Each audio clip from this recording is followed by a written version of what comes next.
Anak, nakita mo ba yung cellphone ng tatay mo? Nilagay ko dun sa loob ng kabaong niya bago siya ilibing. Ba't mo naman ginawa yun, anak? May mga importante laman doon. Baka sakaling buhay pa siya para matawagan niya ako. Ay, Diyos ko talaga tong batang to.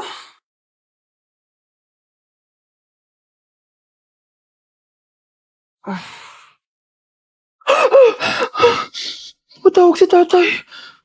Nay, kailangan natin pumunta sa sementeryo. Tumawag sa akin si tatay. Anak, pwede ba? Wala akong oras makipagbiruan sa'yo. Marami pa akong tatapusin trabaho. Pero nay, Pag di ka pa tumigil, kukunin ko yung cellphone mo.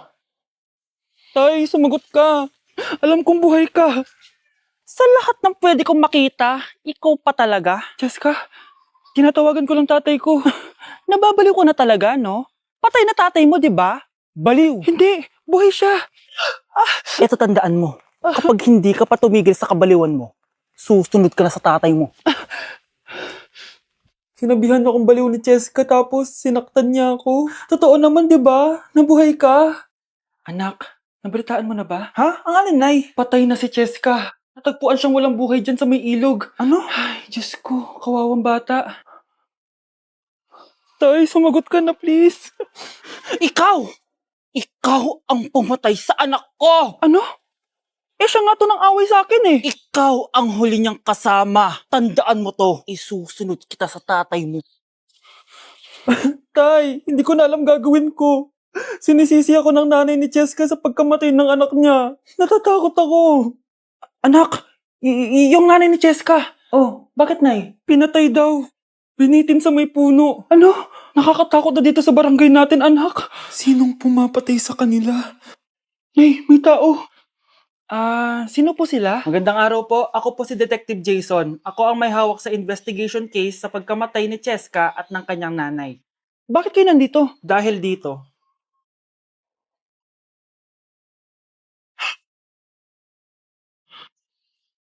Nay, ikaw pumatay sa kanila? Oo, anak.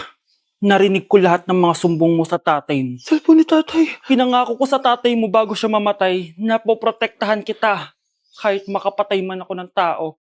Sumama ka sa akin, ma'am, para may interview ka namin. Tandaan mo to, anak. Kahit nasa kulungan ako, poprotektahan kita. Tumawag ka lang. Ganda ko dito, oh. Sino yun? Nasaan na yun? Bata, okay ka lang ba? Kanina ka pa kasi nakatayo dyan eh. Pwede mo ba ako tulungan? Tulungan saan? Nawawala kasi yung kwintas ko. Dito ko yun nawala. Bigay kasi yun ng nanay ko sa akin eh. O sige tara. Saan mo ba kasi yun uling nakita? Dito lang yun banda sa puno. Kwintas? Kanina pa ako paikot-ikot dito sa punong to. Wala namang kwintas eh. Sure ka ba? Bata? Walang yung batang yun na. Iniwan ako dito. Pinaglalaroan lang ata ako. Uwi na nga ako. Hi, Scarlett! Kagulat ka naman! Paano ka nakapasok dito sa bahay namin? Tara, hanapin na natin yung kwintas. Saan ka ba kasi pumunta kahapon? Bigla ka nawala eh. Hindi ko din alam eh. Oo, tara, hanapin na natin yung kwintas mo. Yay! Anong kulay ba kasi yun? Kulay silver yung kwintas. Silver? Kanina pa ako naghahanap dito. Parang wala naman silver na kwintas dito. Bata? Iniwan na naman ako. Andito ka lang palang bata ka? Ang ginagawa mo dyan? Nay, hinahanap ko yung kwintas ng batang kasama ko. Umuwi ka na. Magagabi na oh. Sige, Nay. Nay, yan ata yung kwintas na hinahanap ng bata. Ba't nasa iyo yan? Wala to anak. Tara, uwi na tayo. Nay, saan mo ba talaga galing yung kwintas na yan? Itong kwintas na to anak, special to sa akin dahil galing to sa kapatid ko.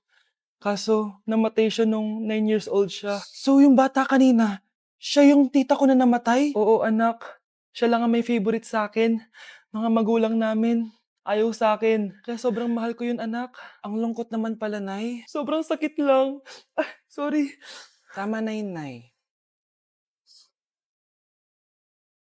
Nanay mo yung pumatay sa akin, Scarlett.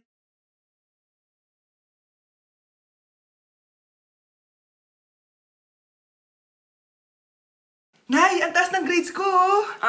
Congrats. Kain tayo sa labas, Nay. Sabi niyo, pag mataas grades ko, kakain tayo. Wala akong time, anak. Nay, nagugutom po ako. Anak, may ginagawa ko. Nay, di po ba kayo magluluto? Ano ba yung anak? Ang tanda mo na, di mo pa rin kaya magluto para sa sarili mo? Kita mo, ang dami kong ginagawa dito. Storbo to. Sige po, Nay. Ako na lang po magluluto. Mari! Oh, Mare, ba't parang takot ka? Ang dami na kasi nawawalang bata sa barangay natin. Yung kapitbahay natin, 4 na araw na nawawala yung anak niya. Baka naman nag-away lang sila tapos lumayas yung anak niya. Basta ikaw, Scarlett, palagi kang mag-iingat ha. Sige po, tita. Masyado ka nagpapaniwala sa fake news, Mare. Nay, tignan niyo po yung drawing ko. Oh. Ang ganda, anak. Di mo pa naman nakita eh. Nay, punta po kayo sa school bukas. Kakanta po ako sa stage. Oo, sige anak. Pupunta ako pag may free time ako. Talaga, Nay? Yay! Uy, Mare, kakanta anak mo ngayon. Hindi ka ba pupunta? Hindi na siguro, Mare. Marami pa akong gagawin. Hinihintay ka nun. Pagbigyan mo na. Minsan lang. Naku, Mare. Sagabal lang yun sa trabaho ko. Sige na. Marami pa akong gagawin, no? Nasaan ka na ba, Nay? Malapit na akong tawagin. Hindi ka mahal ng nanay mo. Mahal ako ng nanay ko! Tao po! Bakit po, sir? Kayo ba yung nanay ni Scarlett? Opo. Ma'am, nawawala po yung anak nyo. Ano? Si Scarlett? Aware naman siguro kayo na maraming nawawalang bata dito sa barangay natin, ma'am. Scarlett? Yung iba, ma'am, hindi na namin nahanap. Napakawalang kwenta mong nanay. Disturb mo yan.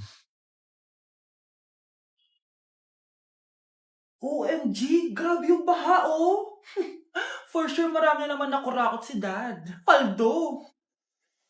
Oh, Cheska, ba't ang aga mo? Di ba traffic kasi baha? Ay, opo, ma'am. Baha nga po eh. Kaya pinag-helicopter na ako ni Daddy para safe ako. Kawawa nga po yung mga tao eh. Wow, sana all. Yes, Daddy? Opo, nandito na po ako sa school.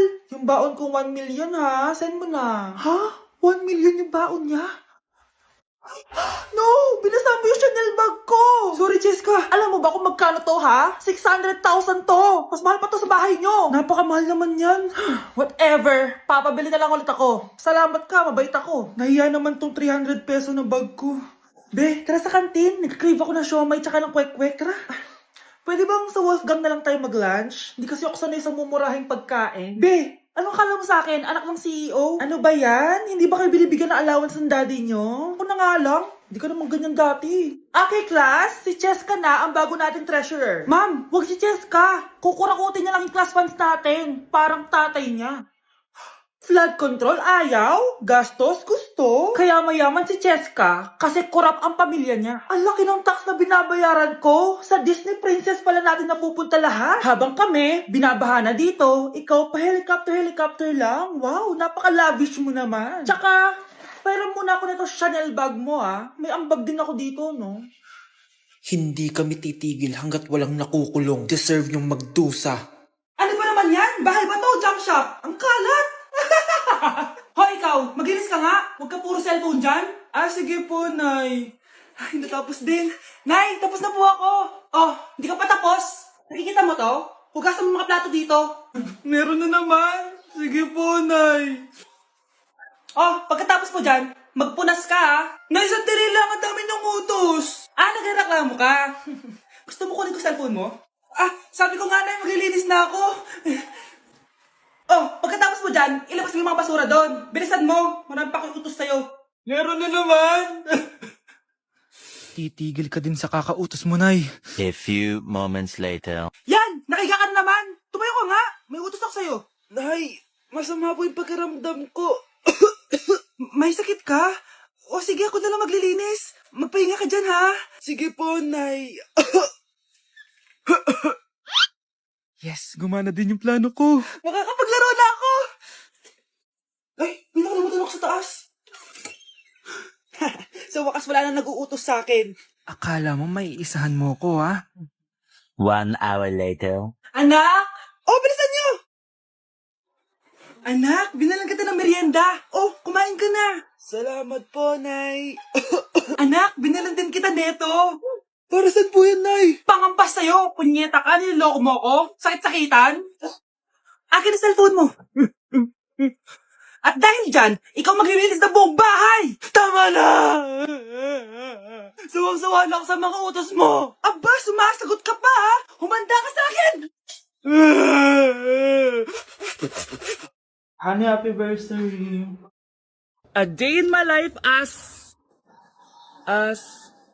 Ano ba special sa akin? Kuri-kuring guri. Kura-kuring ra. Game 1. Bawal ang malapit na ma-dropout sa school. Di ako yun, ha? So, for today's agenda, may pupuntahan tayo. So, secret muna. Pero sasabihin ko, ano ba talaga? Bala ko kasi mag-business. Wow, business! OA. So, hindi ko muna sasabihin kung anong business yon. Mind your own business muna. So, guys, dahil anniversary na namin ni Honey Bunch bukas, bibilang ko siya ng flower and cake. So, nandito na tayo sa flower shop ngayon. Ayan na guys, so nakabili na tayo. So, pinili ko pink roses. And ganito yung design niya. 12 pieces to guys kasi in each month, mahal ko siya. So, 12 months. Gets niyo ba? Wala. Happy anniversary, Honey Bunch. I love you so much. Sana magkaanak na tayo. So, bibili ako ng cake para kay Honey Bunch. 2 cake yung binili ko. Tapos, ito yung papadedicate ko. Ate, pwede ba to? Guys, yung mukha ni ate, parang gusto niya sabihin sa akin na, sana sinend mo na lang yan sa messenger. Seryoso ako. Gusto ko talagang padedicate yan sa cake. Sa mga nagtatanong kung kapatid ko ba to, hindi ko po yan kapatid. O sige na, mag-promote ka na. Shoutout po sa akin. O, diba? May bayad yung promotion dito. Kala mo libre lang yun. Sige na, ipapromote na kita. Ilalagay ko na lang sa bicep mo yung TikTok mo. Ayan. So guys, nandito na tayo sa labas ng bahay. Bigay na natin to kay Honey Bunch. Happy anniversary! May cake ka. Honey, happy anniversary! So, anong wish mo para sa ating dalawa? So, yun lang naman. Sige na.